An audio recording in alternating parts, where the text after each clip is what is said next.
Começou, sejam muito bem-vindos ao nosso podcast SempreCast. E hoje o conteúdo super relevante para você, empresário, para você que quer saber mais sobre certificado digital e o impacto disso na sua empresa, levando isso como algo simples ou normal no dia a dia. E para isso eu trouxe duas pessoas especiais aqui para a mesa, com expertise em certificado digital, para trazer conteúdos relevantes para você, tirar muitas dúvidas e trazer o que tem para o futuro aí para a gente.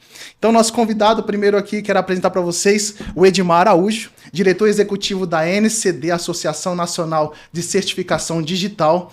Ed, se apresenta um pouquinho para a gente, fala um pouquinho sobre a sua história, a sua trajetória aí para a gente conhecer melhor. Satisfação, prazer enorme estar aqui com vocês neste programa que já é uma referência não só no segmento da certificação digital, mas acho que em todo empresariado que acompanha a Sempre e tenha sempre como seu ponto focal para a resolução dos problemas do dia a dia, né? A gente sabe da trajetória da Sempre, então eu estou bastante feliz de estar aqui, prazer enorme dividir esse espaço com vocês. Sou Edmar Araújo, jornalista, pós-graduado em letras, MBA em transformação digital e futuro dos negócios, um apaixonado pela certificação digital e o atual diretor executivo da Associação Nacional de Certificação Digital, associação que reúne empresas que representam aproximadamente 95% do volume de certificados digitais que são comercializados no Brasil. Acho que temos a representatividade necessária para falar aqui sobre o tema da certificação digital. Fica o convite, antecipo aqui o convite para que a audiência acesse os nossos canais e conheça um pouco mais do trabalho da associação. Obrigado pelo convite. Estou muito honrado de estar aqui. Maravilha. E para somar a mesa, nós temos aqui ao nosso lado também Emerson Castro, diretor executivo da Sempre Tecnologia, um dos sócios fundadores que vai somar na mesa, trazendo toda a expertise também do dia a dia, mais de 15 anos aí no mercado, como Sempre Tecnologia. Emerson, se apresenta aí pra gente. Legal, legal. Fala, povo de Deus! Sejam bem-vindos a mais um SempreCast, o podcast da Sempre Tecnologia. E hoje a gente tem uma dinâmica diferente, né? Hoje está diferente. O outro SempreCast era uma dupla, agora a gente fez um modelo de trio aqui. Eu aproveito também para apresentar o Leonardo, né? Quem é o Leonardo? O Leonardo é o nosso gestor de marketing aí da Sempre Tecnologia. E estamos felizes retomando esse projeto, né, Léo? Bacana. Nosso convidado especial aqui, o Edmar Araújo. Abrindo essa nova temporada. Famoso Ed, a gente até combinou aqui, ó, inicialmente Edmar Araújo, mas depois fica para os íntimos Ed e tudo mais. A mesa é de peso, né? Eu não tenho um currículo tão belo como o do Edmar, eu falo que eu sou vendedor, empreendedor, né? Mas a minha formação também é na área de administração. Geralmente as pessoas pensam que eu sou garoto de programa. Não sou garoto de programa, não sou da área de TI. E sou administrador por formação, pós-graduação também em gestão empresarial, gestão de pessoas. E graças a Deus hoje, fundador, diretor, estou como diretor de negócios da Sempre Tecnologia, que é a nossa empresa, que tem aí mais de 15 anos de mercado. E super mega feliz de ter essa oportunidade de estar conversando mais uma vez com o Ed aqui, que é um cara que eu sou fã, é uma autoridade nesse setor e eu tenho certeza, Léo, que a gente vai colaborar muito aí para a nossa audiência. Bacana demais. Eu quero fazer uma pergunta para você. Você sabe hoje onde os seus dados, os dados da sua empresa estão? Ou então você confia fazer o seu certificado digital em qualquer empresa? É isso que a gente vai trazer para a mesa hoje. E eu quero começar com você, Ed, aproveitar perguntando. O certificado digital, ele é mais sensível do que as pessoas imaginam hoje? Você acredita muito nisso? Eu acredito não, tenho certeza que ele é muito mais sensível do ponto de vista quando a gente fala de, não só dos dados que o certificado digital traz, ou dos dados necessários para a emissão do certificado digital, mas também da capacidade que ele tem de proteger dados, né? Uhum. Eu sempre gosto de mencionar um discurso feito no Senado americano em 2017, numa sessão que se assemelha muito aqui a ala do nosso parlamento brasileiro, que defende os interesses do consumidor, né? Então, nessa sessão de novembro, não é de novembro de 2017, mas é de 2017, qualquer pessoa pode ter acesso a isso. O Todd Wilson, que era o CEO da Intrust Data, uma das mais importantes empresas produtoras de hardware criptográfico do planeta, ele está sendo... ele é um dos convidados, um dos speakers, falando sobre vazamento de dados pessoais nos Estados Unidos. E ele fala o seguinte: o Brasil tem uma solução prática para resolver o problema de vazamento de dados, que chama-se Certificação Digital ICP Brasil. Está no site do Senado americano, para quem quiser entrar e olhar. E por que ele diz isso? Porque ele disse que o Brasil instituiu o que ele chamou de modelo de identidades dinâmicas. É mais ou menos assim. Quando a gente perde um documento, o risco desse documento ser encontrado por um terceiro, ele é um risco elevado, porque esse documento pode ser utilizado para uma série de coisas, inclusive para abrir conta bancária ou praticar atos da vida civil como se fosse eu, né? Porque a gente sabe que a gente vai falar um pouquinho mais sobre isso. A gente sabe que ainda existem uma série de atividades que são atividades realizadas a partir de um processo autodeclaratório. Eu não preciso comprovar que eu sou eu. Basta dizer que eu sou eu e está tudo certo. As redes sociais, sua grande maioria das redes sociais, o processo é autodeclaratório. Quando você perde uma credencial digital, o risco é muito maior, porque a exposição é muito maior. No Brasil, se eu perder a minha credencial digital legal, que é o certificado digital ICP Brasil, numa questão assim de segundos eu consigo revogar essa credencial e ninguém utilizar essa credencial. Olha isso. Isso foi mencionado no Senado norte-americano. Então, muita gente no Brasil fala: a gente precisa trazer o que tem de melhor no mundo para falar de proteção de dados no Brasil, enquanto grandes potências do mundo estão dizendo a solução está no Brasil, com a certificação digital ICP Brasil. É o que a gente defende, é o que a gente faz. A Sempre além de ser, eu vou chamar aqui carinhosamente de uma software house candanga, software house brasiliense, a Sempre é uma autoridade certificadora, então sabe exatamente do que eu estou falando. Mas falando um pouquinho sobre essa questão dos dados, eu queria voltar a duas casinhas no jogo. O que a gente precisa para abrir uma conta bancária? Normalmente vai ser solicitado de nós uma foto, que é um dado biométrico, e as nossas informações biográficas. Meu nome, meu e-mail, meu telefone, meu endereço. Curiosamente, se eu estou falando da abertura de uma conta bancária, que é ainda uma operação sensível, e a gente tem visto aí no noticiário que contas bancárias são cada vez mais usadas para a prática de fraudes no sistema financeiro, eu fico me perguntando por que eu tenho que fornecer os mesmos dados acrescidos do número do cartão de crédito para fazer uma matrícula numa academia. Então, eu fico me perguntando... Olha os dados se perdendo no caminho aí, né? Eu fico me perguntando por que a academia precisa da minha biometria, do meu número de cartão de crédito, do meu telefone, do meu e-mail. Dados tão sensíveis que é o que a gente está falando, né? Extremamente sensíveis para facilitar ali não é nem a facilitação do onboarding, é simplesmente para fazer um registro de entrada e saída desse local. Então, se a gente não consegue mais evitar que os nossos dados sejam partilhados, a minha pergunta é: o que a academia que eu frequento está fazendo com os meus dados? Onde a minha foto está? Onde a minha biometria datilar está guardada? Será que esses dados biométricos estão guardados, separados dos dados biográficos? Ou está tudo num pacotinho só, que um hacker poderia roubar e abrir uma conta bancária? Pegar aqueles dados ali e utilizar da forma que ele quiser. Então, eu participei de um evento há 2 semanas em São Paulo, um evento falando sobre gestão de identidade, gestão de acesso, e ficou muito claro para mim o quanto que isso é preocupante. Então, quando a gente vai para o universo da certificação digital, aí a nossa preocupação com os dados, eu diria que ela ganha contornos de urgência. Um certificado digital ICP Brasil produz uma assinatura eletrônica, que é a única assinatura eletrônica prevista na legislação brasileira, que tem os mesmos efeitos probatórios de uma firma reconhecida em cartório. Noutros termos, ao assinar um documento utilizando o certificado digital ICP Brasil, eu estou fazendo a mesma coisa de reconhecer firma em cartório.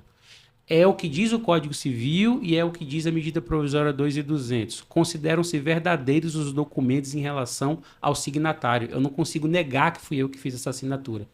Então, na hora de emitir um certificado digital, acho que esse é um recado para todo mundo, mas um recado especial para o empresário.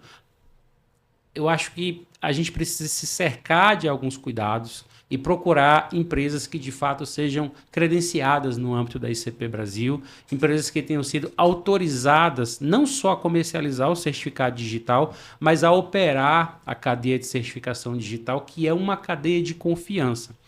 Quando a gente olha para os dados da certificação digital e a gente vê o número de tentativas de fraudes e a gente vê o número de fraude, a gente vê o quanto que isso é seguro. São vários zeros antes do primeiro dígito aparecer. Mas a minha consideração é que a ICP Brasil não pode ser vista como uma infraestrutura em que a gente faça análise de segurança, uma análise meramente quantitativa.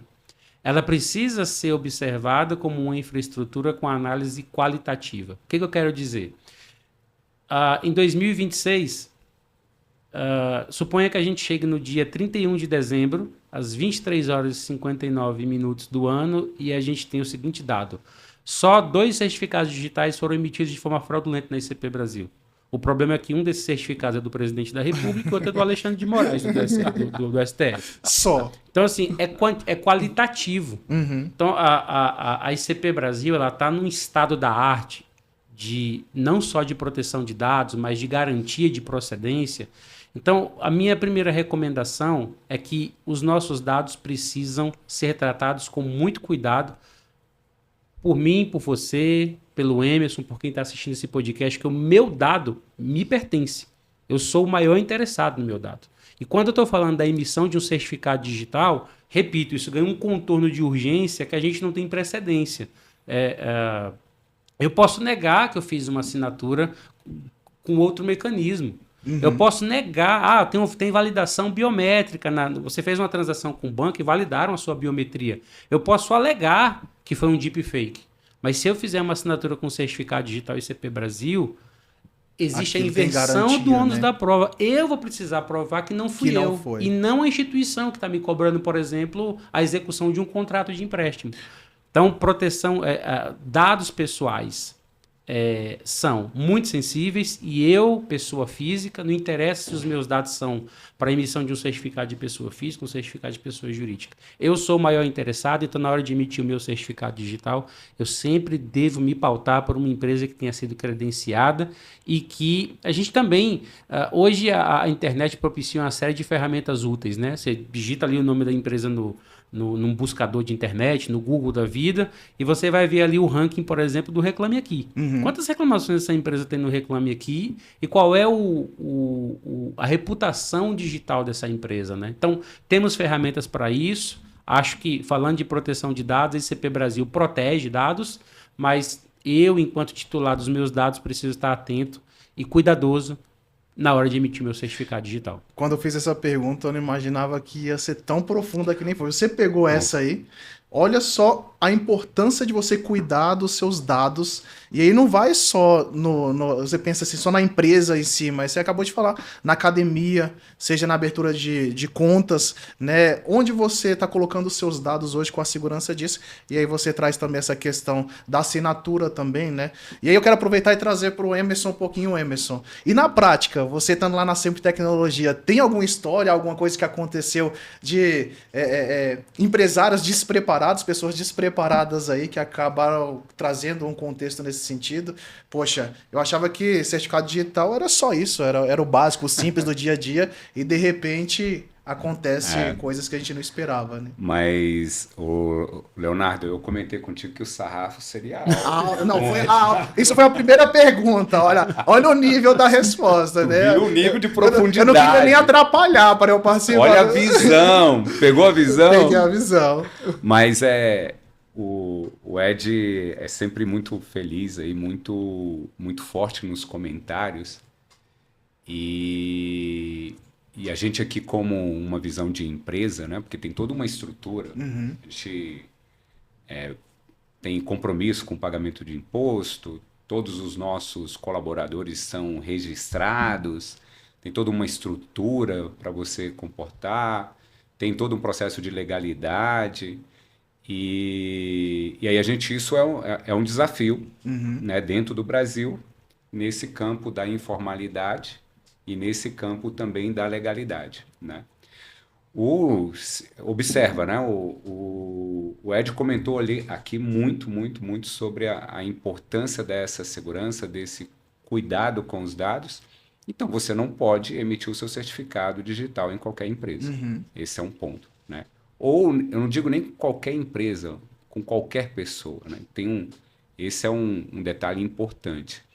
Mas respondendo a tua pergunta, eu gostaria de trazer aqui para a mesa um exemplo de um consultor do Sebrae, ou seja, uma pessoa, um profissional que tem experiência, conhece o mundo empresarial, e numa oportunidade, a gente conversando sobre um projeto lá na Sempre Tecnologia, aí eu perguntei, né, de forma involuntária, porque, como eu falei, eu sou um vendedor, então, geralmente, quando eu estou conectando com alguma pessoa ali, eu quero saber se tem alguma oportunidade de negócio.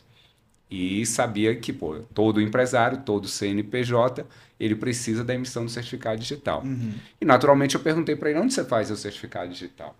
Aí a resposta foi brutal, né? Cara, eu nem sei quem é. Eu converso com esse cara pelo WhatsApp, né? Ele faz tudo lá para mim, né? E eu falei, mas como assim? Você não sabe quem? Você nunca viu o cara? Não sei. Nunca foi lá e tal, não sabe a origem? Não, eu nem sei. Qual é a empresa? Não sei, cara. O cara aqui, ó, fulano aqui. Que foi indicação de ciclano. Não, e pior que ele não tinha nem esse processo da indicação, porque isso de repente pode ser uma boa referência, né? Se o Edmar me fizer uma indicação, tá ali, né? Não vai ser aleatório. Ele não sabia a origem de quem estava emitindo o certificado digital dele, tá certo? E aí o ponto de atenção nessa relação é que a nossa legislação, ela permite que tenha uma pessoa ali credenciada para emissão do certificado digital. Mas, porém, todavia, se aquela pessoa, né, não for de confiança, não tiver ali um respaldo por uma empresa, existe um grande risco. E aí, quando eu o alertei, né, sobre essa questão, ele ficou extremamente assustado, dando essa visão justamente, né, que o Edmar compartilhou conosco aqui, da importância do certificado digital e com quem ele estava emitindo esse certificado digital. E ele ficou muito preocupado, e eu falei, né, que isso, a realidade do Brasil não pode ter esse tipo de risco. Então, a emissão do certificado digital é coisa séria. A Sempre trabalha com certificado há mais de 15 anos, emissão de certificado digital há mais de 15 anos. A gente tem todo um processo de auditoria, né, que é forte, auditoria externa, auditoria interna. A gente tem um time para dar suporte no que for necessário, por exemplo, numa assinatura de um contrato que vai ter uma validade jurídica. Então, é uma outra estrutura que pode te apoiar no que for necessário na emissão do seu certificado digital. Maravilha. Tá certo? Então, essa é a perspectiva que tem que tomar muito cuidado. Quem é essa empresa? O Edmar comentou aqui, né, eu estou emitindo um certificado com qual empresa? Pesquisa, se aprofunda, né, já que tem uma serenidade que é tão sério a emissão do certificado digital, vai lá Não, quero conhecer a tua estrutura física. E tem muita gente, por exemplo, que está aqui em Brasília e emite um certificado digital com uma pessoa. Um lugar que não conhece. Né? E aí, com todo respeito ao interior do Brasil, mas está em outro estado, em outra localidade, não conhece a empresa não é de Brasília, e isso existe naturalmente uma relação de risco, porque você não tem controle. Né? Mas eu dei uma perspectiva aqui, Leonardo, e eu queria até ouvir o nosso convidado especial, a nossa autoridade.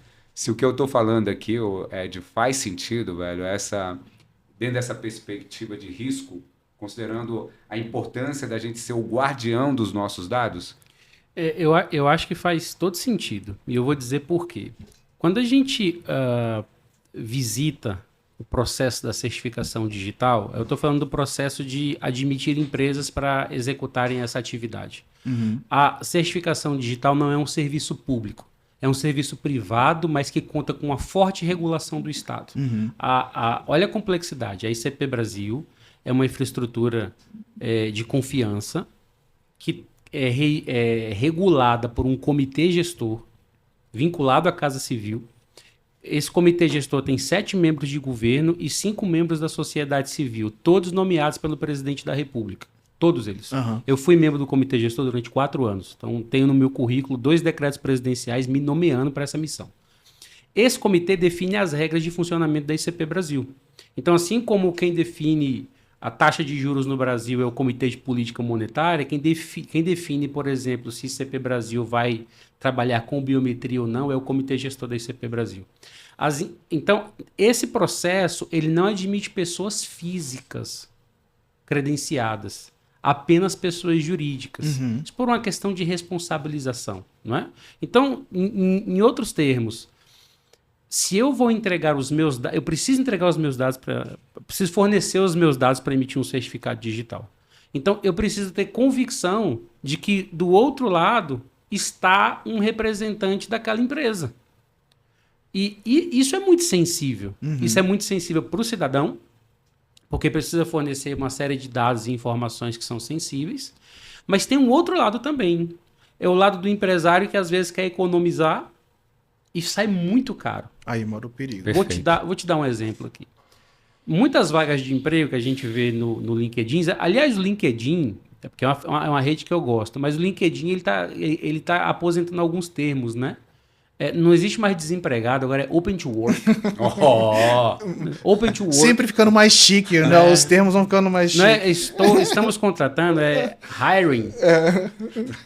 Não tem mais desempregado, agora é open to work. Eu adoro conversar com o Ed é foda. Mas aí, cara, você vai ver as vagas do LinkedIn. Tô querendo um consultor comercial. Aí tá lá os requisitos. Uhum. Tem que ter carro, tem que ter telefone próprio. Quando o cara fala assim... Quando a vaga vem escrita assim, tem que ter telefone próprio, eu fico me perguntando, mas quem não tem telefone próprio? Ou seja, o que a vaga... É seu? Eu fico me perguntando assim, o que a vaga está dizendo é que a empresa quer usar o seu telefone para tarefas do trabalho. Uhum. E aí está o perigo. Por quê? Primeiro, eu não sei que tipo de segurança que você utiliza no seu telefone. Uhum. Eu faço uma pergunta aqui para a audiência. Quem da nossa audiência usa um antivírus no celular? Eu uso. Um antivírus pago. Mas assim, muitos se preocupam em usar no computador muitas vezes, né? Mas e o pra celular, mim, que é o que mim, mais usa no dia a dia, o mais exposto, com mais conteúdo, com mais dados ali, né? Muito dado sensível, cara. Das conversas com a nossa esposa, das broncas que ela dá na gente, a mensalidade da escola do filho, aos dados que eu estou enviando para uma empresa para fazer a emissão de um certificado digital. Porque muitas pessoas se preocupam mais assim, meu Deus, se levarem meu celular, né? Exatamente. Mas esquecem dos hackers, esquecem Com de outras toda formas de certeza. pegar esses dados, às vezes não até pelo próprio WhatsApp e outras formas. Não, tem estudos e estudos que apontam que em determinados períodos do dia o seu telefone está mais lento. E muita gente não sabe por quê, porque existe um hacker utilizando a capacidade computacional do seu telefone para cometer crimes, Olha por isso. exemplo. Né? E a gente não sabe que a gente está hackeado. Uhum. Não vou roubar nada seu, eu só quero utilizar o motorzinho do seu telefone para impulsionar. um negocinho que eu estou fazendo do outro lado aqui. Mas olha só, aí você contrata um funcionário, não quer contratar um pacote corporativo, não quer contratar uma solução de atendimento, então você permite que os dados da empresa sejam... você permite que aquele colaborador transforme o telefone pessoal num canal de atendimento da empresa. Então, você tem um risco... Olha o barato saindo caro aí. Um risco de LGPD iminente. E o que acontece quando esse funcionário sai da empresa? Ele leva todos os dados com ele. Uhum. Então tem muita gente assim, ó. O funcionário saiu da empresa e está cometendo uma ilegalidade que é levar os meus clientes. Mas por qual canal esses clientes chegaram até a sua empresa? Por qual canal o interessado em emitir um certificado digital onde você iniciou? garantiu que estava seguro esses dados, né? Então, assim, o acesso a dados sensíveis ele é muito mais sensível e muito mais despercebido do que a gente imagina. Então, tem muita gente que tá assistindo esse vídeo agora e não tinha se tocado que o funcionário atende os clientes daquela empresa com o próprio telefone.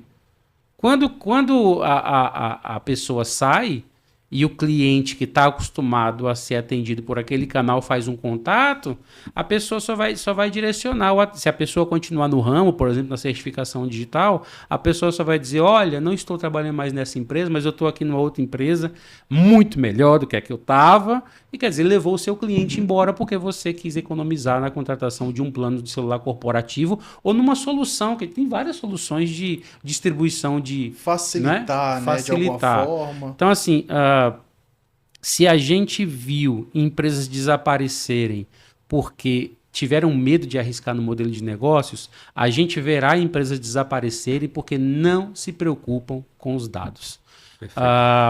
E ao não se preocupar com os dados, as empresas estão permitindo que o maior insumo da atualidade vá ali pelo ralo da companhia. Eu estou tentando lembrar o nome do ex-CEO da Mastercard, que hoje acho que é diretor executivo do Grupo Banco Mundial. Mas assim, é um indiano nascido nos Estados Unidos. Eu vou depois pedir para o pessoal aqui me recordar o nome dele. Mas ele diz o seguinte, os dados são o novo petróleo. Se você lembrou o nome, coloca no chat. Coloca aí pra gente nos comentários. Ajuda a gente aí. Alguma coisa Banga, o nome dele, tá? Os dados são o novo petróleo, com uma diferença. O petróleo vai acabar. Os dados não. Jamais. Só um comentário, porque mudou muito esse jogo de contato com o cliente, né? E tem um detalhe que muitas vezes o cliente, o consumidor ali não percebe e não vai se aprofundar. Por exemplo, todos os celulares são corporativos, né? Tem toda uma estrutura ali de segurança. Com esses dados, né, também. E a gente hoje está investindo, o Léo sabe muito, sobre a questão do WhatsApp verificado. Então, aquela questão de ligação, aquela coisa é passado. E, por exemplo, o nosso processo de emissão, ele vai pelo WhatsApp, tem todo um processo, né, criterioso ali que tem que ter segurança. E esse detalhe do WhatsApp verificado faz muita diferença. É muito comum eu receber algum contato comercial como empresário, me ofertando alguma coisa, e isso oferece trocentas coisas para o empresário no dia a dia. O primeiro detalhe que eu vejo é se esse contato é verificado. Ou seja, se ele está chancelado pela Meta e tem um mínimo de critério ali para fazer aquele tipo de trabalho, tá certo? E aí um detalhe importante é que quando você, né, se aperta ali no número, ele já fala ali quanto tempo tem aquele contato. Exato. E ali você tem contato de meses, né? Poucos meses. Geralmente o cara abriu o mês passado, né? Tá lá, número corporativo não, número desde abril de 2026.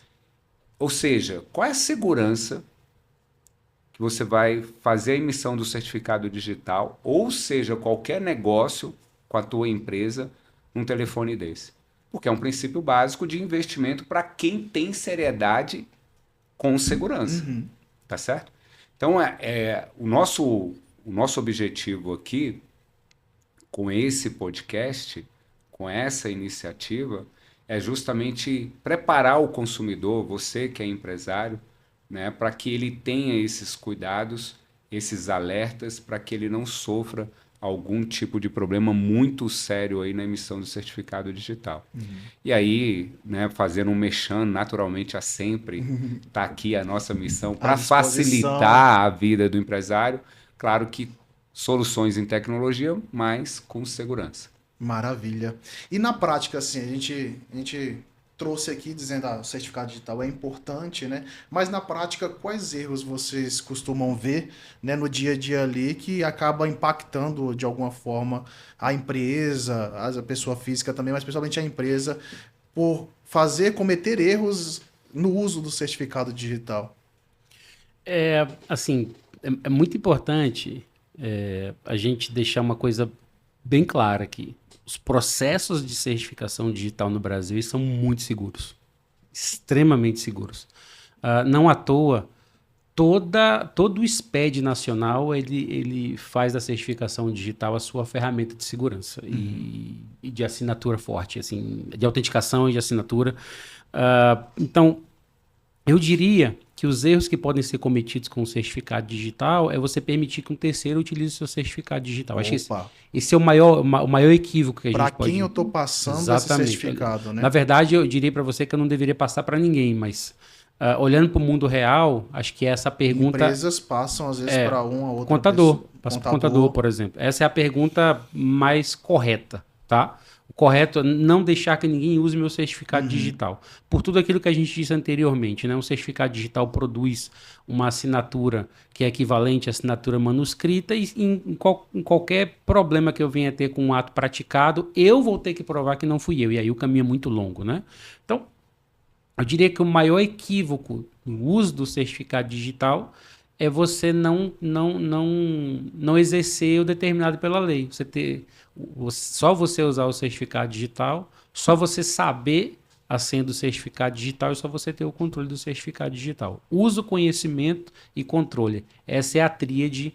Se você garantir que o uso, o conhecimento e o controle são 100% seus, você não vai ter nenhum problema com a certificação digital. Mas o processo de emissão é um processo muito seguro, muito respaldado. Muita gente não sabe, mas se a ICP Brasil sair do ar, as maquininhas de pagamento vão parar de funcionar. Uau. Se a ICP Brasil sair do ar, o Pix vai parar de funcionar. Se a ICP Brasil sair do ar, o Open Banking para de funcionar. A nota fiscal não é emitida, os contratos de câmbio do Banco Central não vão ser validados, o processo judicial eletrônico brasileiro vai parar, o prontuário eletrônico médico vai parar. A gente para o Brasil digital que está em operação.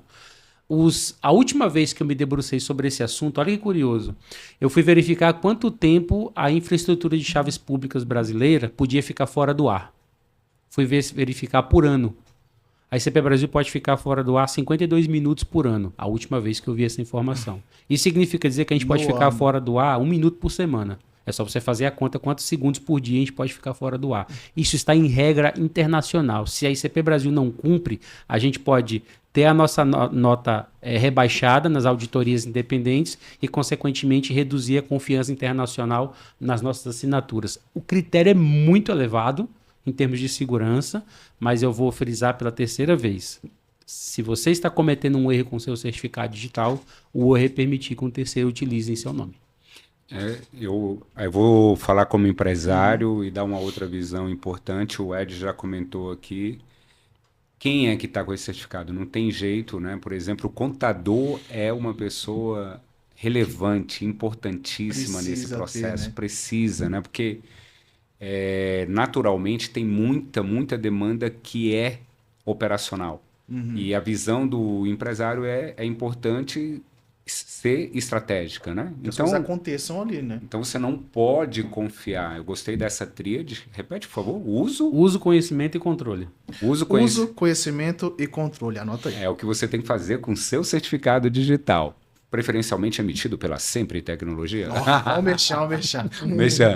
Mas o ponto-chave é, poxa, eu não vou ser aqui hipócrita de não falar que eu não, né, como empresário na área de tecnologia, o meu certificado não está com o meu contador. Tá, mas é uma pessoa que eu conheço, né, que tem de relacionamento há muitos anos, conheço a família, sei onde que o cara mora, sei, né, dos princípios desse profissional e é uma pessoa de confiança. Então, a pessoa que trabalha lá comigo, que assessora também tem acesso ao nosso certificado digital.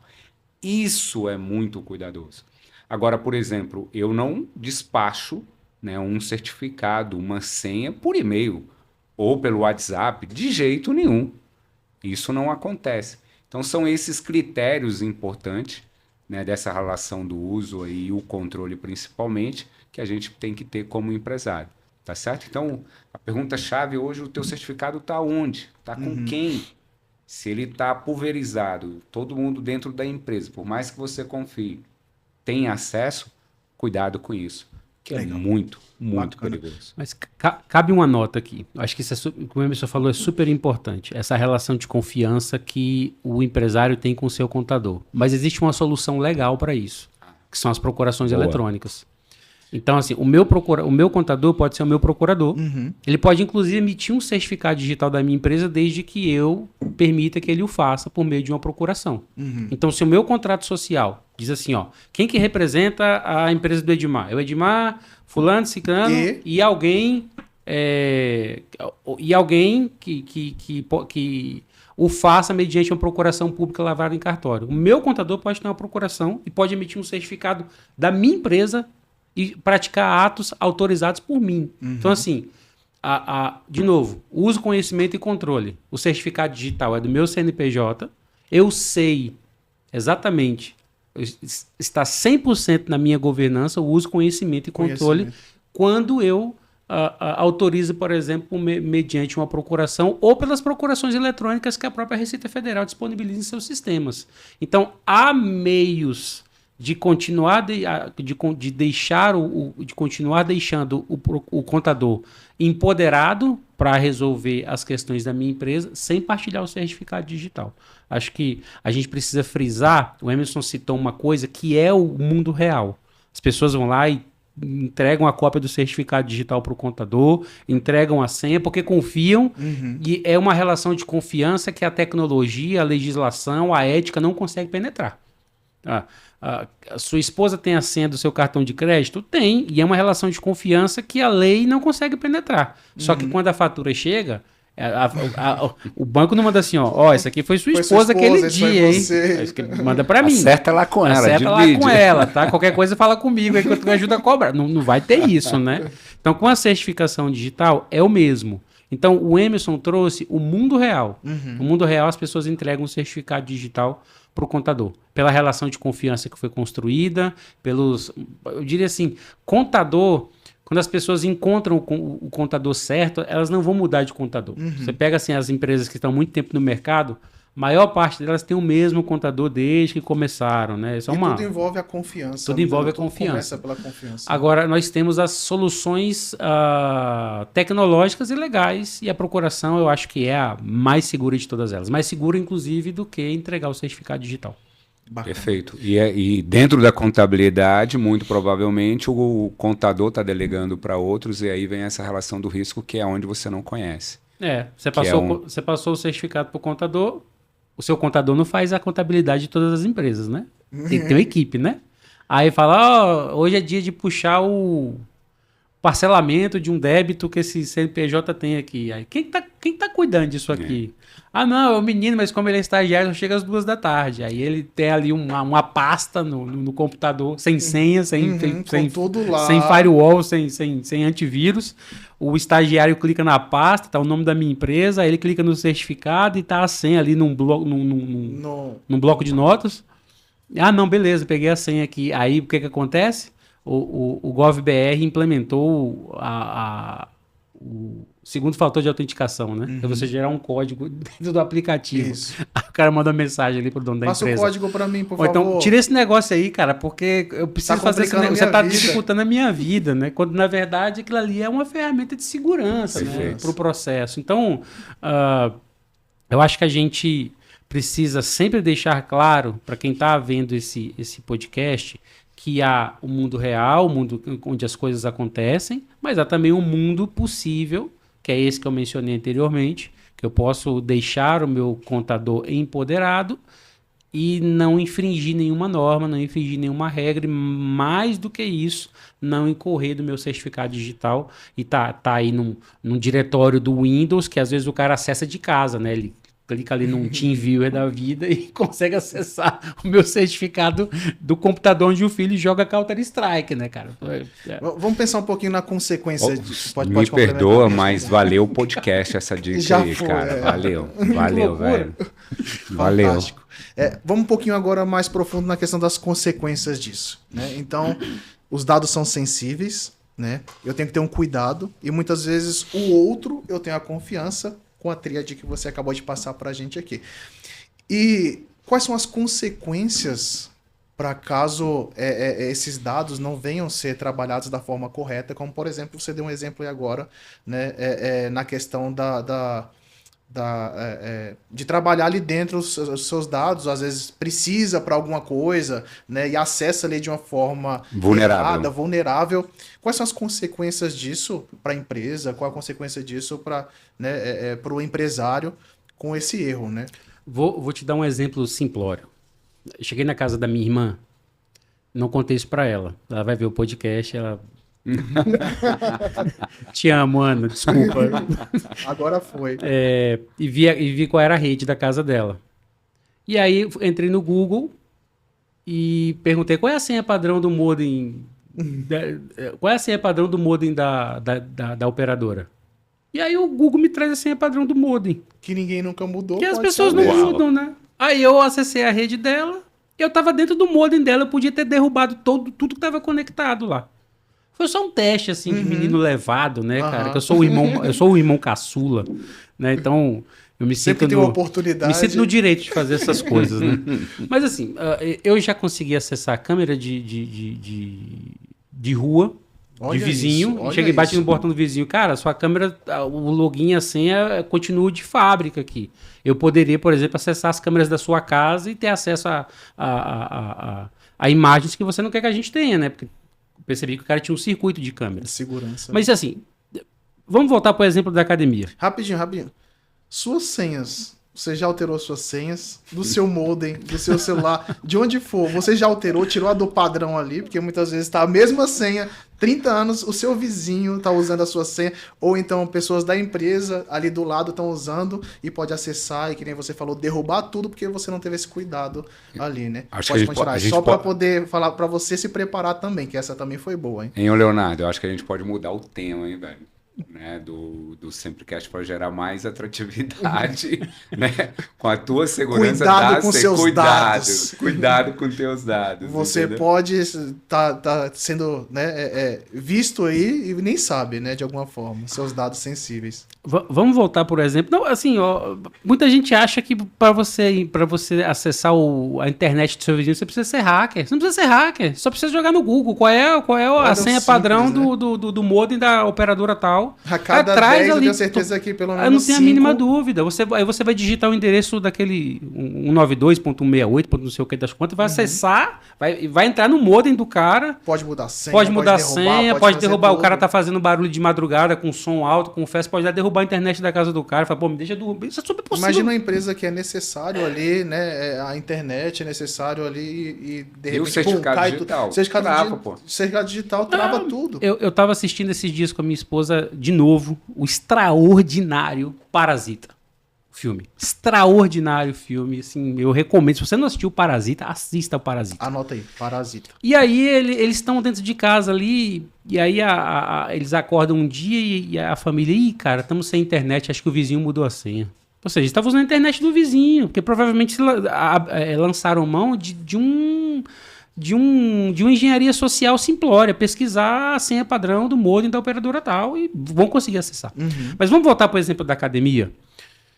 Você entra numa academia, então a academia ela coletou os dados, minha foto, coletou a minha biometria datilar, a foto é biometria facial e isso aqui a gente chama de biometria datilar. Então ela tem foto e tem a biometria datilar. E os meus dados biográficos. E o número do meu cartão de crédito. Tem tudo. Tudo que precisa para fazer uma compra. Se é o cartão de crédito do Emerson, o cara compra um BYD. Fácil, numa passada uma só. Parcela. Uma parcela. Esclarece. Uma parcela. Mais então, top. Aí uma pessoa mal intencionada... De brinquedo. Uma pessoa mal intencionada, um hacker... Se o hacker hoje está olhando para o mercado de dados e ele quer...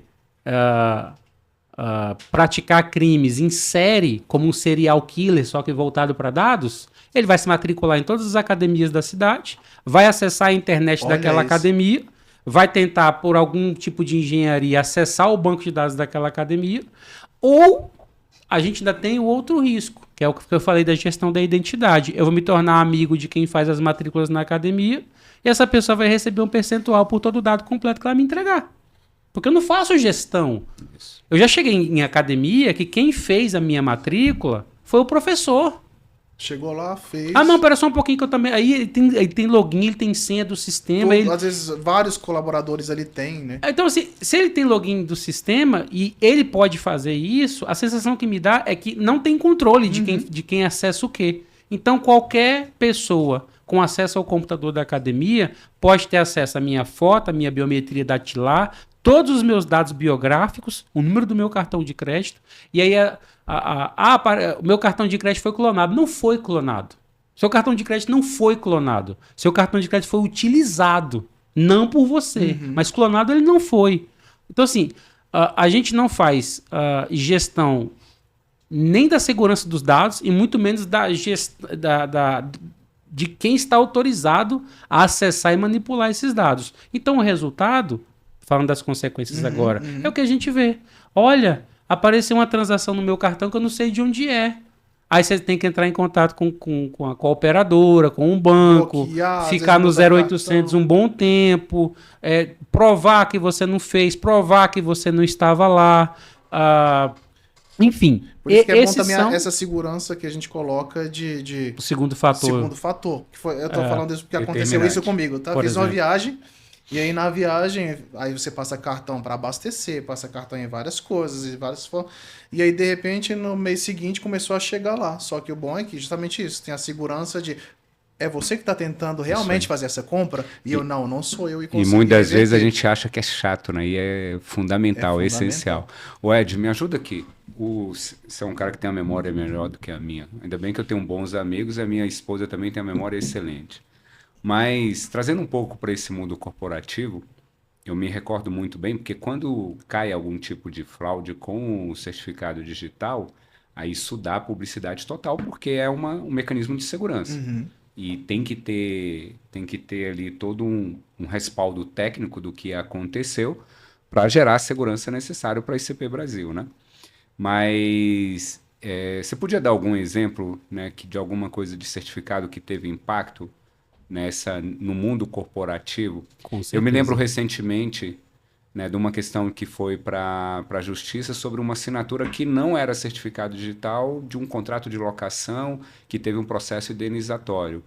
Exatamente. Né? Mas eu acho que vale uma reflexão dessa, porque o cara fala assim, cara, isso é punk dentro da empresa. E muitas vezes só depois, quando o negócio acontece, é que ele vai pensar e falar... Porque no final do dia, o que tem validade jurídica é uma assinatura, por exemplo, no mundo digital, homologada pela ICP Brasil, né? Depois eu quero jurídico daquilo, né? Eu quero até compartilhar aqui uma experiência recente que eu tive na semana passada de assinatura, de compra de fazer um negócio com assinatura de certificado digital e tudo mais, coisa que era impensável, né? Antes da pandemia, por exemplo. Mas aí voltando a esse questionamento, por favor. Eu lembro de alguns casos, e assim, eu acho que o campo mais interessante para a gente observar é o judiciário. Isso. Porque tem uma série de ações que são julgadas que envolvem autoria. Então, eu estou me recordando aqui de um contrato de financiamento de veículo, em que o banco financiou um veículo para uma pessoa e a pessoa fez uma assinatura eletrônica nesse contrato. Tempos depois, a pessoa entra na justiça alegando que não fez o financiamento. E o banco fala, não, veja bem, está aqui, coletamos uma série de evidências, e a pessoa bate o pé, não fui eu, e o advogado deixa muito claro na ação que aquela assinatura ela é possivelmente fraudável, e o juiz entende que a assinatura que está no contrato não é suficiente para atribuir responsabilidade na contratação daquele financiamento. Então a pessoa é liberta, né, é absolvida da dívida, porque o banco não consegue comprovar que de fato foi a pessoa que fez a assinatura, porque o mecanismo de assinatura utilizado não trazia a garantia que a certificação digital traz. Ou seja, não tem validade jurídica. E aí a gente fica na pergunta se é uma fraude, se a pessoa que está entrando na justiça para dizer eu não comprei esse carro foi fraudada, ou se é uma autofraude. Eu comprei mesmo, eu não estou pagando e eu consigo agora dizer que não fui eu. Porque, assim, precisa dizer aqui para a audiência, tá? É tudo digital, inclusive o crime. O crime também é digital. Você pega Isso é um dado importante. Pega os indicadores de violência do Brasil, do assalto à mão armada, explosão de caixa de banco. Existe uma queda vertiginosa desses dados no Brasil. E, ao mesmo tempo, existe uma escala assim, inimaginável do crime virtual, que afeta especialmente a mulher pobre de periferia, mãe solteira, que não tem o ensino médio completo e que ganha até 2 salários mínimos. É a pessoa mais roubada do Brasil.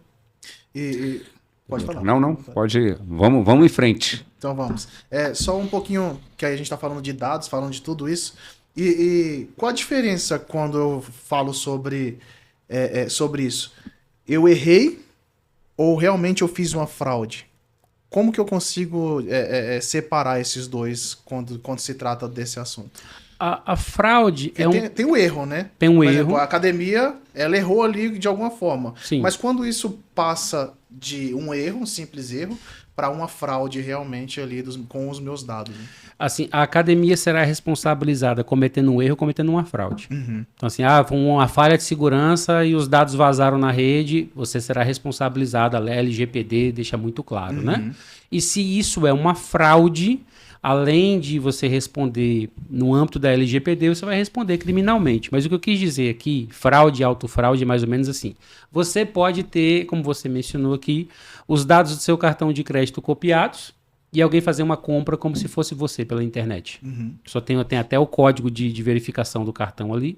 A pessoa faz uma compra e você fica sabendo que a compra foi feita... depois que ela é efetuada, quer dizer, não tem nenhum tipo de confirmação daquela transação. Alguns bancos hoje estão lançando mão disso quando suspeito da transação, né? Então eu me recordo de estar fazendo uma compra e aí o aplicativo do banco me perguntou: você está fazendo uma compra assim, assim, assado nesse valor? Aí eu entro lá no banco, eu tenho que validar que eu estou fazendo, né? É uma camada de segurança que o banco implementou, mas muitas vezes não usa. Então você pode ser fraudado, alguém pode fazer isso. Mas tem gente no Brasil, o crime também trabalha assim. Eu vou lá, faço uma compra, recebo o produto e depois eu entro na justiça dizendo que eu não comprei. E o banco tem que provar que eu não comprei. Uhum. Isso é autofraude. Então, assim, por que os bancos se valem cada vez mais de mecanismos de segurança, como biometria, liveness detection, que é uma tecnologia para aferir se aquela imagem que está aparecendo no vídeo ali é um ser humano ou é uma inteligência artificial. A biometria, ela também, a tecnologia, ela também avalia aspectos comportamentais. Por exemplo, você pode achar que não, mas o aplicativo do seu banco sabe quanto tempo, em média, você leva para digitar a sua senha. Uhum. Se é um fraudador, ele vai olhar e digitar, o banco pode recusar a transação, porque comportamentalmente o Leonardo não é assim. Ele digita mais rápido essa senha. Legal. Então, assim, existem essas camadas comportamentais que ajudam a prevenir fraudes. Mas a diferença da fraude para a autofraude a fraude é quando eu sou vítima de uma fraude, e a autofraude é quando eu cometo a fraude e tento negar perante a justiça que não fui eu. Falando de cartão, eu lembrei agora, eu passo a bola para você, mas lembrei de... Aliás, compro uma compra e digo, por exemplo, que não comprei, não foi eu, né? Até porque tem uns sistemas que as pessoas usam, na qual você somente assina ali, né? Rubrica muitas vezes no sistema e salva como se realmente tivesse concluído ali. Mas só que eu lembrei agora de algo que aconteceu recente, até conhecidos, cadastraram, por exemplo, Confiança cadastrou lá o cartão no celular do amigo para poder comprar tal coisa, tarará, beleza. E aí tempos passaram, esqueceram, e daqui a pouco começou a chegar aquela mensagem que nem chegou para mim. Fulano no iFood, fulano não sei aonde, mas eu tô fazendo essas compras e tá chegando. Aí já acionou a polícia, aí já rastrearam, viram de onde estava saindo. Aí olharam o endereço, aí quando ia a polícia, ela falou, mas esse endereço é de fulano. Falou, meu Deus, fulano tá fazendo isso? Não é possível comigo. E aí, não, vamos chamar fulano, não vamos chegar com a polícia na casa, porque a polícia queria bater na porta, derrubar o algemar e levar. Porque fulano não faria isso comigo. Aí chegaram, aí tentaram descobrir o que era. E olha só, o celular que ele tava era o celular do irmão dele naquele momento que eles cadastraram, fizeram a compra, tá. Ele esqueceu de tirar, todos esqueceram, o irmão começou a usar achando que o cartão era o dele que estava cadastrado, porque antes estava cadastrado dele, eles cadastraram o outro. E ele emitiu as compras achando que estava comprando normal, as compras dele, de iFood e tal. Olha só a situação, o imbróglio, até provar que A não é B, que B não é C. Vulnerabilidade, a vulnerabilidade de tudo Mas... isso. Isso nós estamos falando de coisas que eram amigos ali e resolveram. Né? Mas imagina, por exemplo, fora a empresa trazendo todo esse contexto no digital, né, nos dados. Leonardo, eu acho que a gente tem um desafio gigante, né? Porque a gente está batendo muito na tecla do fator segurança que tem alta relevância e é essencial.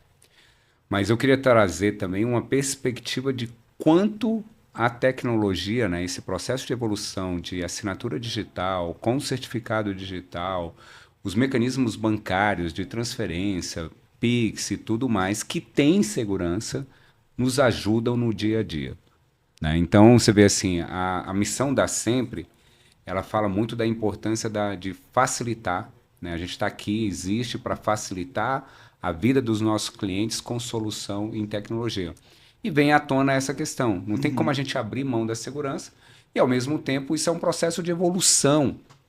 Agora há pouco eu fiz uma menção, que eu fiz um negócio recentemente, que antes da pandemia eu teria que ir de forma presencial em um cartório, fazer o deslocamento, pegar trânsito, ter um papel, né? Antigamente, aí, claro que no século passado, que não é, você teria que pegar o dinheiro no banco, você faria uma transferência lá no caixa. Ia lá, depositar. Cara, esse negócio foi... Eu num caminho de um trajeto, fiz um negócio que outro cenário seria impossível.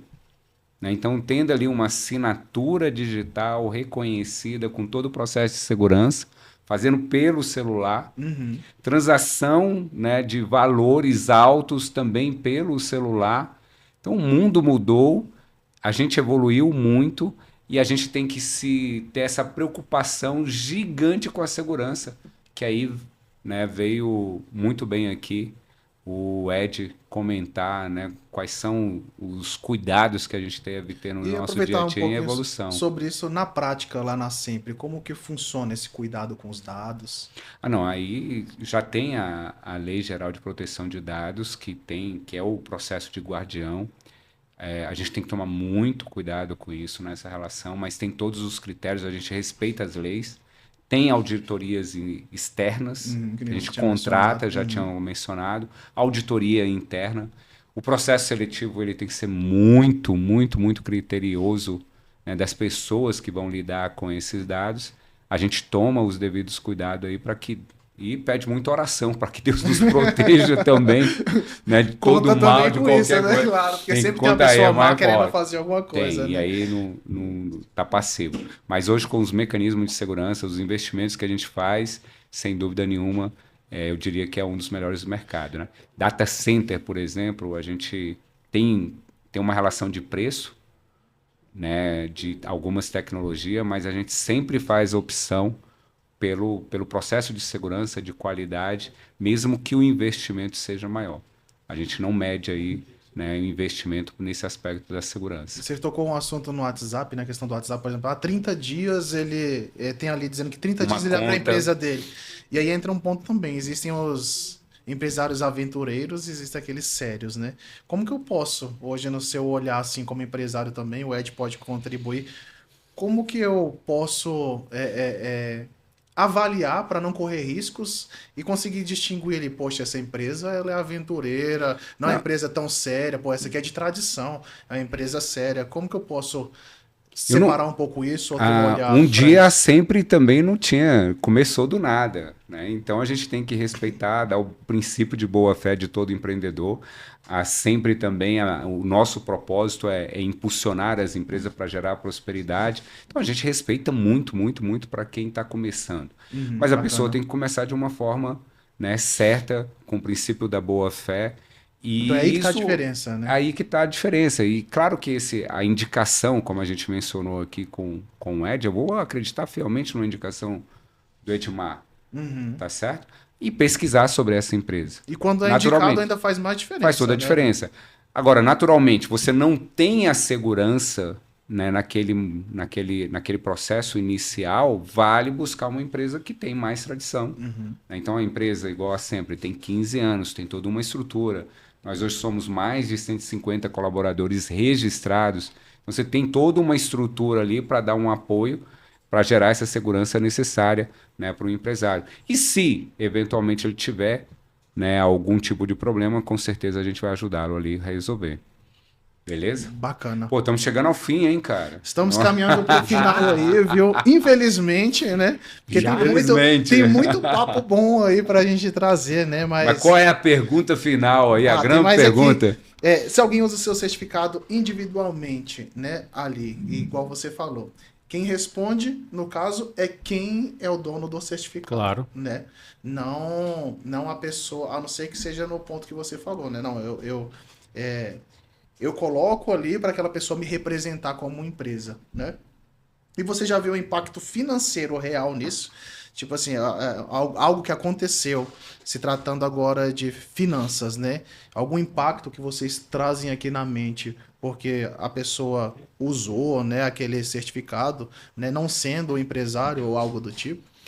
Eu me recordo de 2 casos, mas aí, apesar de ter tido um impacto financeiro, mas não é no mundo empresarial. Eu me recordo de um certificado digital que foi fraudado em 2018, porque o certificado digital, ele se baseia, o documento base ainda é o RG, e o RG, eu diria que hoje não, mas em 2018 com certeza. O RG é um documento muito frágil, extremamente fraudável, está sendo substituído gradativamente pela carteira de identidade nacional, que aí sim a gente está falando de uma carteira de identidade robusta, com tecnologia internacional embutida. Já são 50 milhões de brasileiros que têm a carteira de identidade nacional. Então, assim... É um SIM, né? É assim, exatamente. Então, assim, o que eu estou querendo dizer? Para quem é um pouquinho mais old school,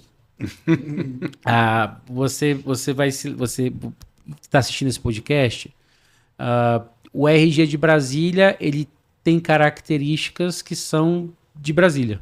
O RG de São Paulo tem características que são de São Paulo. O RG da Bahia é idem.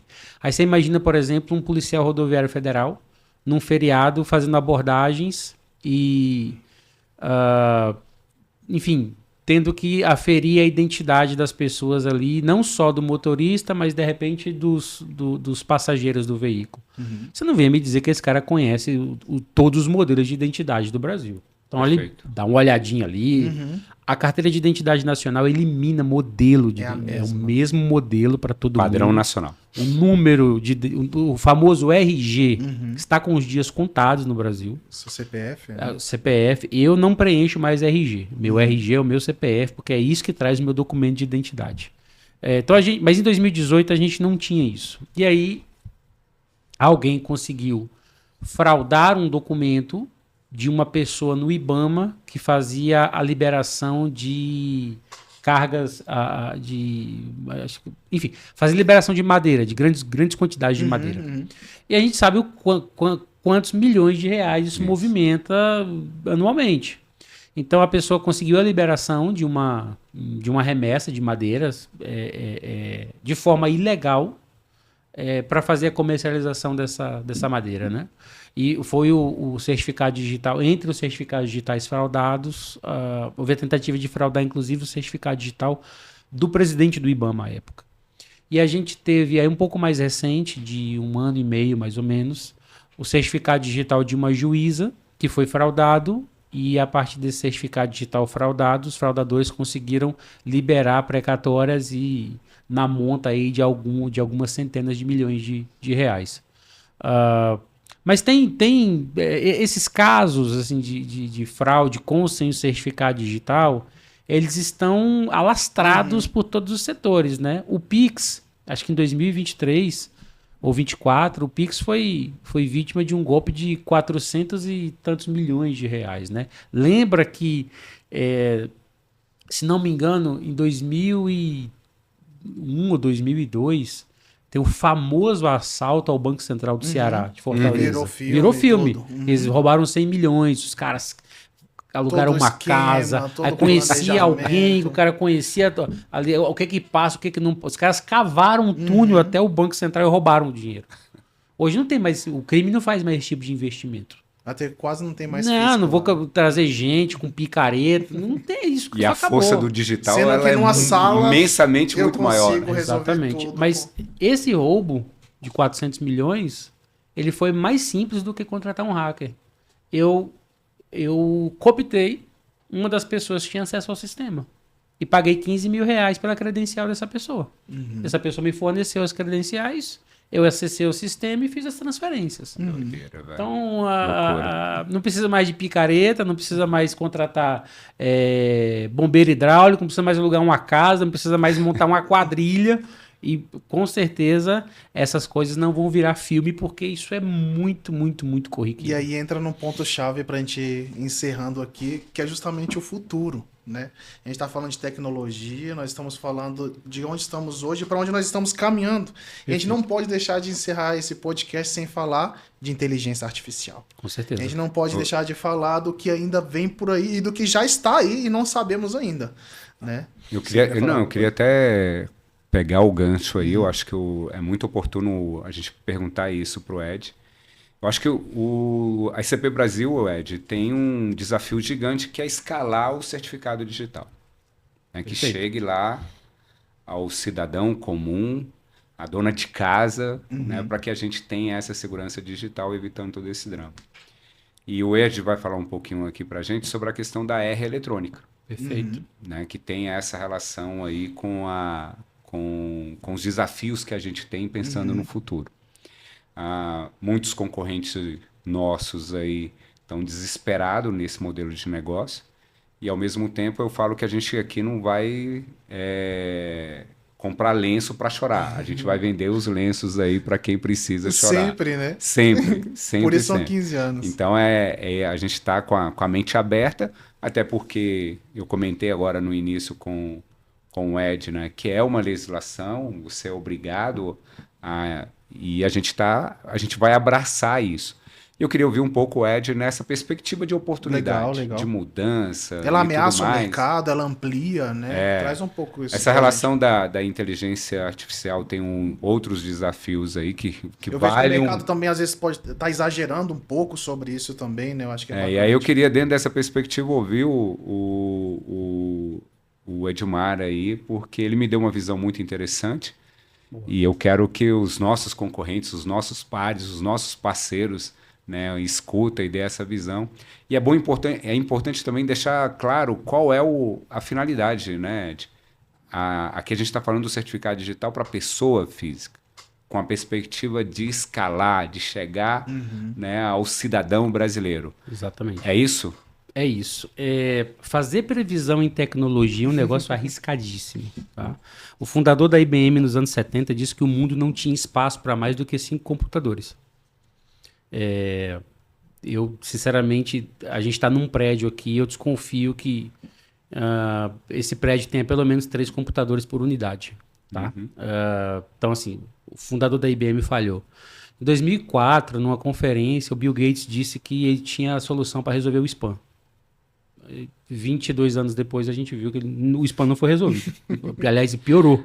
Né? E você está falando de pessoas geniais, né? Tô falando aqui Bill de Gates. Sócrates e Aristóteles. Quem poderia trazer previsões realmente, né? Tô falando mais fidedignas ali. Falando do Immanuel Kant da tecnologia, cara. Imagina então nós 3 aqui, né? Com pobres mortais. Pobres mortais, né, cara? Alguma visão de pobres futuro, mortais que a gente se esforça para não ser um cretino, né? Então fazer previsão é um negócio perigoso. E eu tô falando isso porque eu fiz uma previsão em 2019 sobre a videoconferência. Emissão de certificado digital de videoconferência. A minha impressão é que isso ia matar o setor. 7 anos depois, eu gostaria de perguntar para todo mundo que foi contrário à videoconferência em 2019 se as pessoas gostariam de voltar ao modelo sem videoconferência. A resposta será Deus me livre. Isso. Essa será a resposta. Então, assim, o que é a R eletrônica? A gente tem que partir de algumas premissas. A primeira, em 2019, quando a gente tem a autorização da renovação do certificado digital por videoconferência, isso causou um temor no mercado. 90 dias depois da aprovação da resolução que permitiu a renovação por videoconferência, veio o lockdown no Brasil. Então, assim, pareceu um negócio divino, planejado, apocalíptico. Alguém estava vendo que ia acontecer alguma coisa. E já resolveu porque dezembro antes. de 19, a gente não debatia a pandemia. Coisas que não eu acontecem. prefiro falar muito, que foi uma bênção. Pois é. Porque sempre costuma ser, primeiro acontece, depois a gente resolve. Exato. Né? 6 meses depois do lockdown, a gente estava aprovando a Lei 14.063. Que entre a Lei 14.063, eu a chamo de Lei das Assinaturas Eletrônicas. E ela altera a medida provisória 2.200 e permite que o certificado digital seja emitido por outra forma que não a presencial. Que outra forma é essa? Que o Comitê Gestor da ICP Brasil, que a gente mencionou no começo aqui, definiu. Então, o Comitê Gestor, ele já permitia a emissão de um certificado digital a partir de outro certificado digital. Então, eu tenho um certificado de pessoa física, ele vai vencer daqui a 2 dias, eu posso assinar uma requisição para um novo certificado digital com o meu certificado digital válido. Isso já é um processo de emissão autoassistido sem a interferência humana. O processo autoassistido na ICP Brasil não é nenhuma novidade. Ele já existe há 14 anos. Se você não sabia, estou te contando. Então a gente tem uma evolução da ICP Brasil, um processo de modernização que ele começa nesse dezembro de 19 com a aprovação de renovação por videoconferência, que 90 dias depois foi a tábua de salvação para a gente continuar com a ICP Brasil. Aí a gente tem a aprovação da 14.063 e em 2021 a gente tem a aprovação da Autoridade de Registro Eletrônica. É um processo de emissão de um certificado digital sem intervenção humana. Processo autoassistido. Então começam as teorias, as previsões e muitas vezes as leituras mais apocalípticas dessa tecnologia de que ela significará o definhamento de toda a cadeia de certificação digital, ou seja, as mais de 2.000 ARs que existem no Brasil. Qual é a minha leitura sobre isso?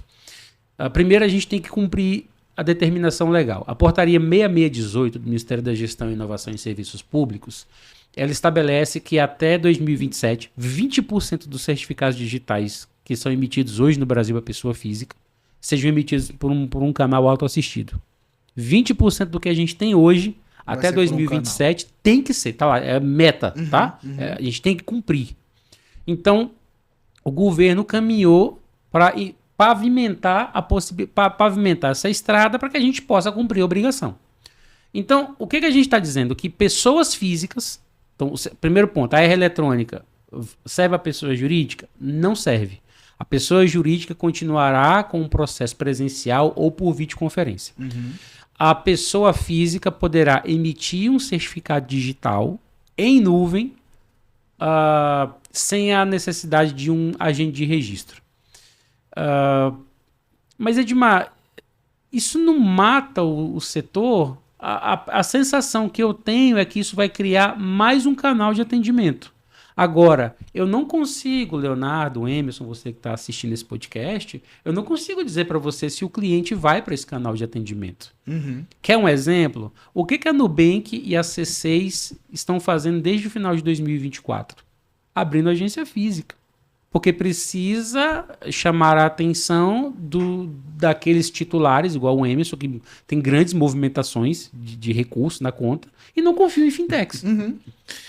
Você chega lá em alguns aeroportos do Brasil, já tem quiosque de banco digital. O banco digital quer ser físico.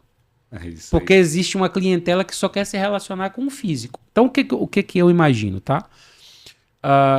A possibilidade de uma pessoa física ter um certificado digital em nuvem emitido por um processo autoassistido não significa dizer que ela vá para o processo autoassistido. Mas esse canal vai ser estimulado. Sim, esse canal vai ser estimulado, porque nas grandes verticais, vou dar um exemplo, a saúde é uma grande vertical. Eu falei disso em uma entrevista há 10 dias, por CryptoID. Aliás, um abraço para o CryptoID aqui, um baita canal de comunicação da ICP Brasil. O médico... O Brasil tem mais de 500 mil de médicos que usam certificado digital ICP Brasil. O médico está no meio de um plantão 9h43 da noite de uma quinta-feira e o certificado dele expirou. E médico, ele tá muito preocupado com o andamento do trabalho dele, às vezes não prestou atenção, que o negócio tá avisando que o certificado vai expirar. O certificado expira às 9h43 de uma quinta-feira, véspera de feriado. Esse cara não vai conseguir uma videoconferência às 9h43 de uma quinta-feira e véspera de feriado. Mas ele consegue resolver. E ele não vai conseguir com a agente de registro até o hospital. Às vezes nem pode receber uma pessoa. Mas ele pode sair da sua sala, abrir uma sessão, fazer uma validação e resolver. Porque ele é um hard user de tecnologia e isso está conectado numa grande vertical de serviço. O prontuário eletrônico do paciente funciona no Albert Einstein, no Sírio-Libanês, no Samaritano, nas grandes redes hospitalares brasileiras privadas. Então, para essas verticais de serviço, que o uso do certificado digital é corriqueiro, a R eletrônica vai muito rápido. Ela vai resolver rapidamente. Só que esses são mercados muito do B2B. Não são mercados que as ARs construíram. Então, eu vejo que a AR eletrônica é mais um canal de atendimento. Não significa dizer que as pessoas vão emitir o certificado digital por meio da AR eletrônica. E mais do que isso, tem uma pesquisa de 2025 de um Instituto Brasileiro de Alfabetização que avaliou o impacto do processo de alfabetização no digital pela primeira vez. E os resultados são assustadores. A população entre 15 e 64 anos, 15 anos você imagina que a pessoa já esteja alfabetizada e capaz de ler, escrever e interpretar um texto. E até os 64 anos, que é a idade que a gente imagina que a pessoa está encerrando a sua atividade laboral profissional. Ainda que muitas pessoas no Brasil continuem trabalhando depois dos 64 anos. E aí se pediu que essas pessoas executassem uma tarefa sozinhas. Como, por exemplo, entrar no e-commerce, escolher um produto, escolher o meio de pagamento e finalizar o processo. O nível de erro supera os 70% em alguma etapa do processo. Então, dizer que a AR eletrônica ela vai trazer vai causar desmanche porque todo mundo vai migrar para o canal, é impraticável, na minha concepção, esse tipo de raciocínio. Vou te dar um outro detalhe. Eu não trabalho em autoridade certificadora. Aliás, eu nunca trabalhei em autoridade certificadora, a não ser a autoridade certificadora raiz, que é o ITI, onde eu, felizmente, trabalhei 8 anos da minha vida.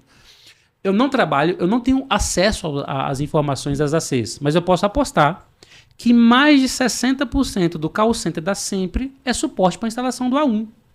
É esse cara que vai fazer um certificado na R eletrônica? Não é. Não é.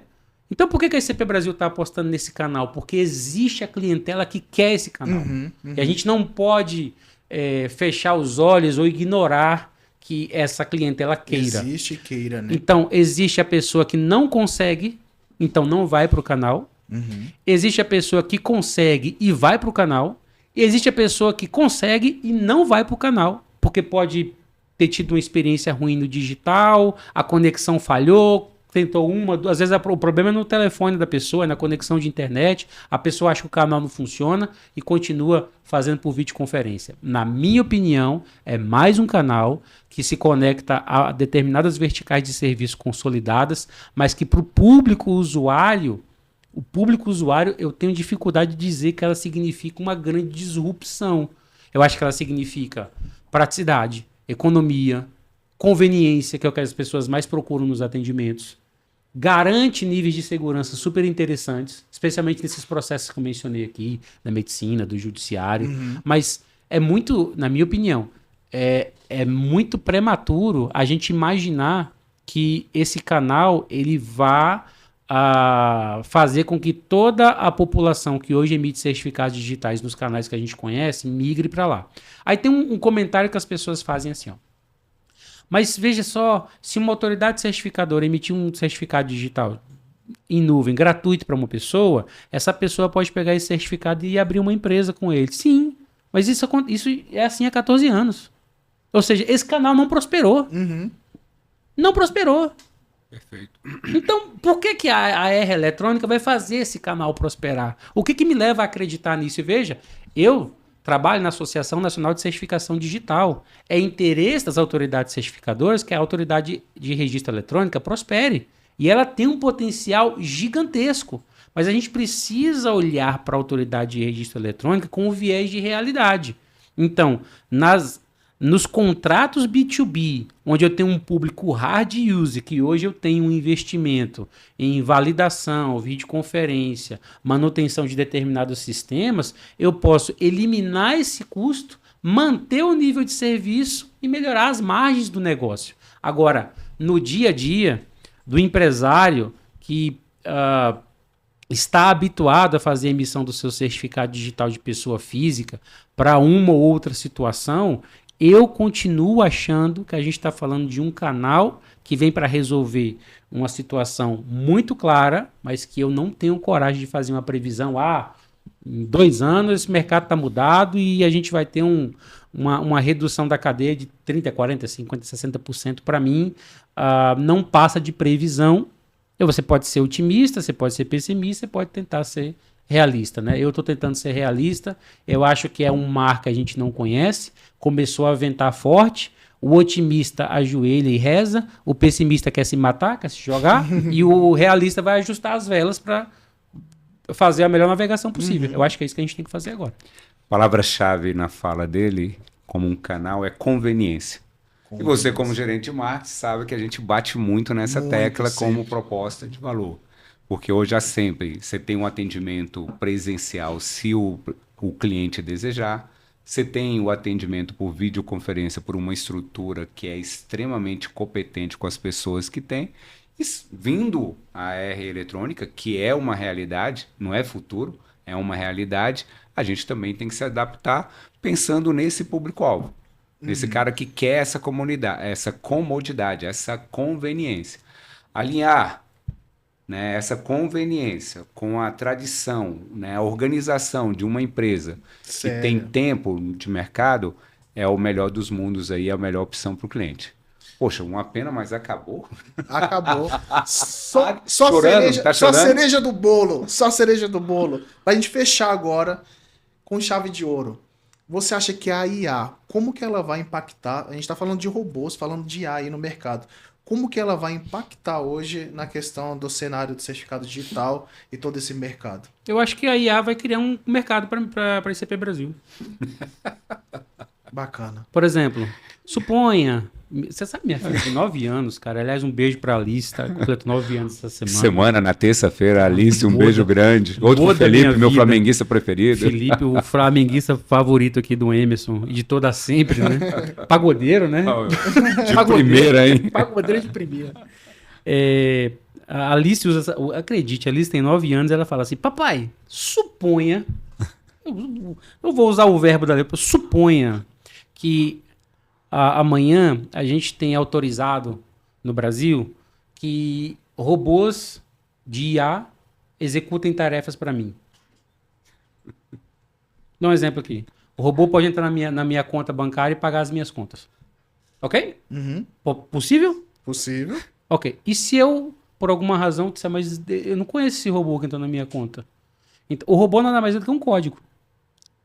Um código comandado por um algoritmo. Uhum. Eu vou precisar identificar esse código. Ele precisa de uma identidade. Ele precisa entrar no mesmo ritmo, né, das pessoas. Ele é um pessoas. agente, né? Ele é um agente, precisa ser identificado para saber existe quem o entrou. agente de registro, o agente de registro. Exatamente. Digital. Então, se eu tenho um agente de IA e ele vai transacionar com a Sempre, transacionar com o Mercado Livre, com a Amazon, com a Magazine Luiza, eu preciso ter garantia de que o meu sistema está recebendo o agente certo. Como é que eu vou identificar esse agente? Esse futuro eu posso ter chegando. Um certificado digital de código. Esse é futuro. Esse é. Não, isso não é Essa futuro. É a previsão de agora. Isso não é futuro, isso é dos anos 70. É um certificado digital que a gente chama de code sign. Eu estou assinando um código e dando identidade para um código.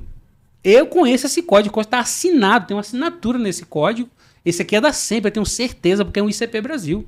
Para mim, a IA pode criar um mercado gigantesco de agentes de inteligência artificial. Eu digo agente em si. Que precisa, que esse agente precisa estar identificado, e no Brasil a gente já sabe qual é a credencial digital mais robusta. Eu acho que é oportunidade, eu não acho que é ameaça. Uau! Fantástico. Fechamos o Sal de Ouro, eu sabia que seria a cereja do bolo. E uma mensagem, pode olhar para a câmera aqui, para você que ainda acredita que o certificado digital é algo simples. Depois desse podcast tem muita coisa que você vai rever, né? Não só empresarialmente, mas pessoalmente falando. Nós trouxemos vários insights aqui super importantes. Então deixa uma mensagem final, Ed, Emerson, para o pessoal que ainda acredita que certificado digital é algo, né, que trata isso como simples, né? Apesar de ele ser uma forma simples de lidar, né? Mas toda a relevância que ele tem por trás. Eu acho super importante para você que está assistindo esse podcast rever os seus conceitos sobre os seus dados pessoais. E quando a gente está falando da emissão de um certificado digital, é rever os seus conceitos em relação aos seus dados pessoais e os impactos que a má gestão dos seus dados podem trazer para a sua vida. Você já parou para pensar que você pode ter uma empresa aberta no seu nome, alguém pode ter comprado um carro se passando por você, alguém pode ter casado em seu nome? Isso é possível a partir da tecnologia.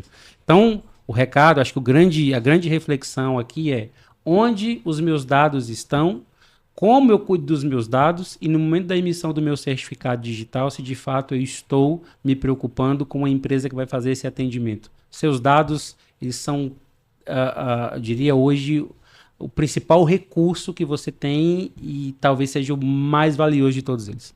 Maravilha. Já imediatamente, junto com o Edmar, né, onde você está emitindo esse certificado digital, a sua melhor opção é na Sempre Tecnologia, sempre à disposição. Feliz demais com esse bate-papo, muito enriquecedor. Obrigado, viu, Ed, mais uma vez por compartilhar esse momento aí de sabedoria conosco. O Léo mandou muito bem. Obrigado tá? pela presença Nota 10, de vocês. E estou feliz aqui com o nosso objetivo, com quanto conteúdo relevante. Feliz em saber também que a gente está no caminho certo, né? Se consolidando aí como uma opção forte e desejável aqui em Brasília, no mercado Goiás, no Tocantins, em todo o Brasil, porque a emissão com videoconferência a gente está apto aí a emitir certificado em todo o Brasil, principalmente com os nossos parceiros. Então, que Deus nos abençoe nessa missão e que essa empresa prospere sempre, que esse é o nosso objetivo. Não se esqueça, então, certificado digital não é coisa simples, é risco, dinheiro e responsabilidade. Gratidão sempre. Até a próxima. Obrigado, pessoal. Valeu.